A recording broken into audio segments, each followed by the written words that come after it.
In this lecture, we introduce Gauss's law.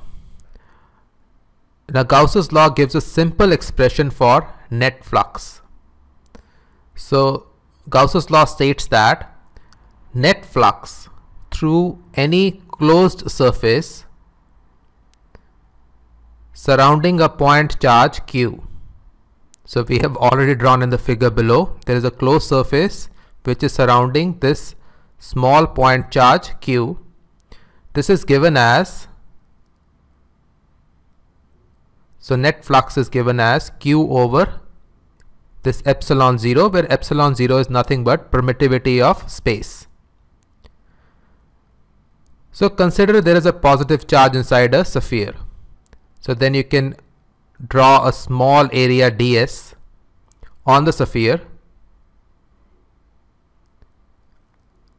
and the flux will be given as dot product of electric field and ds vector.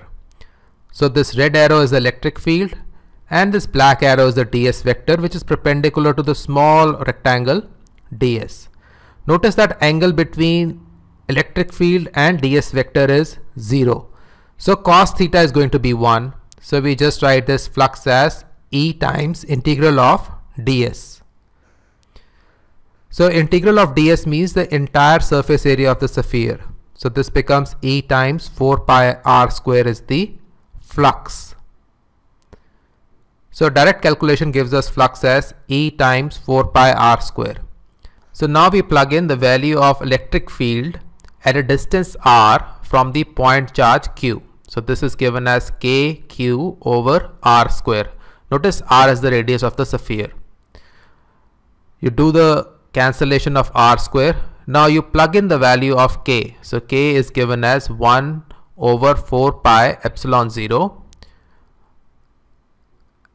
And now you can cancel 4 pi out. So in the end you get flux as q over epsilon 0. So this is the flux through a sphere. So notice the steps we have followed. We first directly calculate the flux as E times 4 pi r square. Then we plugged in the value of E, and finally we plugged in the value of k to get the flux. So Gauss's law holds for any arbitrary surface. Now this is because the net flux through the surface does not change if you change the surface. So net flux through the surface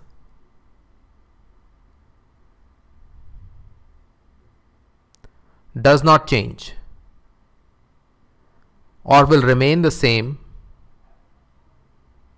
if you change the surface. So let us see this, why this is so. So say you have a surface like this and you have a point charge inside it. So say you have a point charge inside it as Q. Now you can draw a sphere around Q. And there are two surface areas now to consider. One is ds1, which is on the small sphere you have drawn inside the surface, and ds2, which is the surface of the bigger surface which is around the sphere. So what we are saying is that net flux through ds1 is same as net flux through ds2. What is net flux?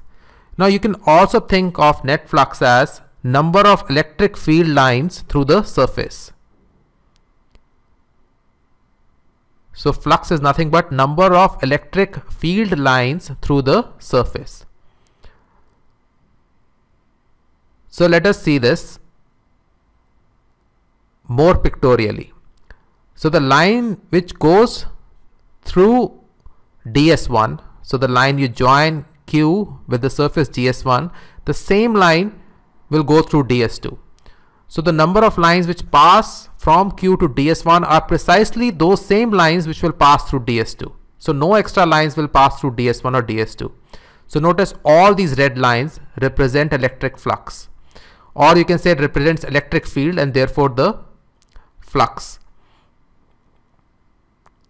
So all these lines, the same number of lines pass through ds1 and ds2, and therefore they represent the same flux. Now let us give an example. So say charge Q has a sphere around it. with charge q at the center. So what is the flux? The flux is given as q over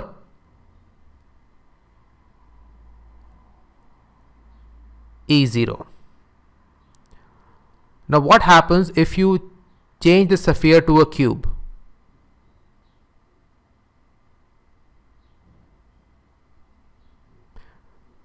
Then you have just changed the surface, the flux will again remain the same. It is q over E0. What will happen if you make the radius of the sphere 5 times the original? Again the flux will remain the same. So notice that the flux through the closed surface depends upon the charge.